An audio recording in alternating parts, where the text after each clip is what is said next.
Snake is one of those characters that I would say is solid, but not the best of the best. You know, he's just a good character, and the best part about him is that he doesn't have a ton of insanely losing matchups. And so with this, a lot of good players are able to take Snake and go very far with him without being gimmicked out in bracket. And we saw this happen where Ally was actually able to take Pound 2019, a pretty darn stacked tournament. And so today I just wanted to highlight that match and talk about what Ally did right when he was playing at Pound. Now, I wasn't able to find anything specific in this game that I wanted to talk about. Instead, just his overall game plan and philosophy and just how well he did. And so I'm going to just take a snippet from the end of the very last game and talk about what Ally did right in order to win Pound. So we're just going to start off right here with some basic neutral. Ally gets grabbed, but he's just trying to throw these grenades and get damage. This is where Myron sort of puts him in disadvantage, and this is where Snake struggles in disadvantage. Of course, you can say that about every character, but Snake doesn't have a fast Yoshi neutral air or a really good, let's say, Olimar even. His down B can help get him at a disadvantage.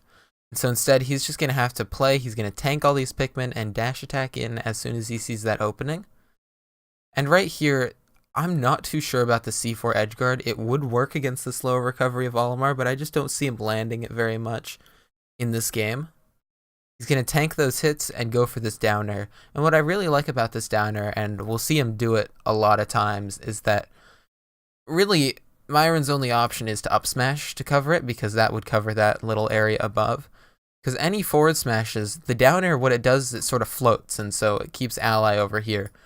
So his option is to either up smash, but that's going to sort of have to be a prediction. It can't just be on reaction, because then that would allow Ally to feign a jump in down air, but actually just back up and get a punish out of it.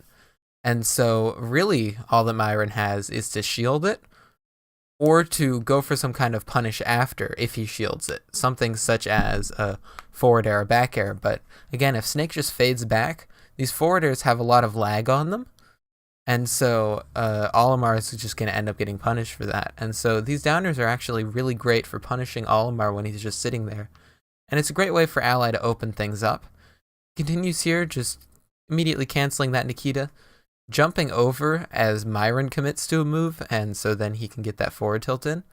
And here he goes for the Nikita, but as I said before, Myron easily getting out of disadvantage with that down B. Now again, that downer, it's going to also hit those Pikmin and knock them away.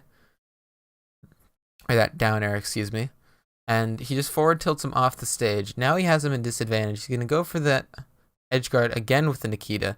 But he gives up on that, and he's instead waiting here. He wants to have Myron attempt to take center stage. Because when Myron's just sitting here and you see him go for this up tilt, he just wants to cover right in Myron's face. Because if Myron decides to run up, like, he's immediately going to get hit by that sort of wall that's being placed there. But Myron just patiently waits it out. A smart job by him. And so Ally is just sort of forced to back up. But right here is actually interesting.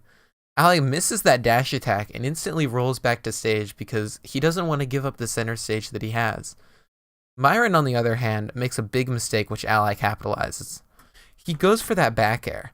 And when I was talking before about that down air and why a lot of these aerials from, I wanted to call him a Pikmin. That's the game. A lot of these aerials from Olimar are very weak is because they have so much ending lag that it's going to be extremely easy to punish. And so once he commits, it's such a high committal move that Ally can easily get an up tilt. Now Ally, he's in the lead. He just sort of has to play patiently here. You know, he goes for that down air again. I'll just highlight it. I'll talk about it because I think it's always important to know how to hit your opponent's shield. Right here, Myron really doesn't have any option except for rolling away or letting Ally go for that dare and then trying to commit with some kind of aerial this way. But if that aerial whiffs, as we saw before, it's very easily punishable. So he just rolls back and he tries to get as much damage on with these Pikmin, catches that air dodge and hits him with a back air. And so, at this point, he's just trying to recover, but Myron's doing a great job at edge guarding him and avoiding all of the different grenades. That forward smash is going to linger. It's going to catch that air dodge again. Ally was trying to cover both if he went for a forward air or a forward smash. And finally, Ally gets the timing right. He guesses on that up smash and he dodges right past it. And he just rolls right to center stage because this is where Ally wants to be. He has a grenade in his hand. Myron can't come from above him, both because, what's Olimar going to do from above you? Maybe a down air? And so Myron just sort of has to come right straight in. But Myron's he's going to Hail Mary. He's going to go straight in right here. And so he just reads that roll back with a strong grab. And because this is the blue Pikmin, he's going to get a kill off of it. This is just a little mistake from Ally, giving up his position and Myron reading it perfectly. So now they're at even, and Myron begins to make this comeback seem very possible as he's hitting these aerials. He's got only the purple now, and he's edge guarding him immaculately. He uses that up B, that just little bit of up B there. I know I'm supposed to be talking about Ally, but man, this is sexy. Right here, he just uses this little bit of up B to get slightly higher, and then hits him with that back air. And now Ally's in a tough position, but he's going to eventually be able to get back to stage by just neutral air dodging and fast falling right through whatever Myron wants, because Olimar is pretty floaty and he wants to stay up in that air. Again, this down air, just such a good tool. He dashes forward there and waits. This is actually, I feel like it's something that Snake players are great at with tech chasing, where he just dashes forward and waits here, because he has this forward tilt to cover pretty much anything that Myron does, but he wants to wait and not commit too hard. Because if Myron goes back, boom, dash attack.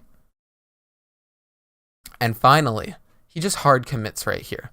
Because, as I said before, Olimar doesn't want to go for these aerials. And so, although he has a purple Pikmin, he's going to go for one.